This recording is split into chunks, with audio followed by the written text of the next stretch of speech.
provisions that are in government. Not all of it's bad. You know, the controllers. I mean, everything about banking is bad. Yeah, but not about government. You see, government um, has it's a two-faced coin. Yeah, yeah. There's aspects of government that can go against us, but there's also aspects of government that is all for us, depending on whether they operate in original jurisdiction or 14th Amendment jurisdiction. So, in other words, are they interacting with you? Because when a policeman comes to your door to help you, he actually helps you physically. Yeah, he'll help you. If you've got some trouble, your neighbour's got a gun and he's shooting, you call the police. The police will come there to protect you. They will stop the criminals that are hurting you. You see? So the government has to provide that service in real jurisdiction. But when they become suddenly policy officers for the banks and they administer their policies, their legislation, well, then they become another creature which is there to do harm to you. So the government can do harm and it can provide you with real benefits and protect your rights if you pull them into original jurisdiction and you use their services in the private in that way. Santos, So, what I was going to ask you is there a book or I don't know document that you have that gives these kind of words that we should know, or so not to say in court or not to say to the police? Is there a book or something that our audience can get a hold of? Because from what I understand, I mean, even for someone that understands this, they could easily say the wrong word, and that will hold. That will be. They could use that against you. Correct? So, is it the Black Laws Dictionary that we should take a look at, or is there another, another document that make it easier for us to understand the kind of language or wording that we should say when we are faced in court or in front of a police? Santos? look, there is some good websites. I can offer some really good websites. Would you like me to do that? Mm.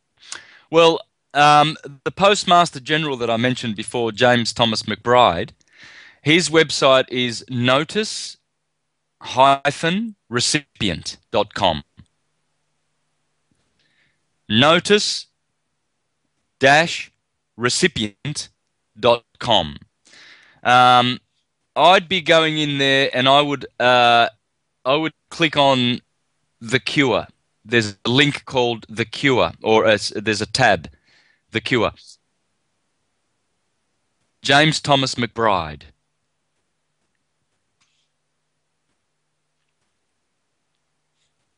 And then I'd have a look at another website called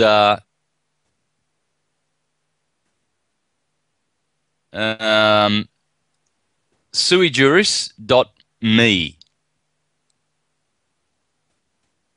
Okay, sui juris is spelt SUIJURIS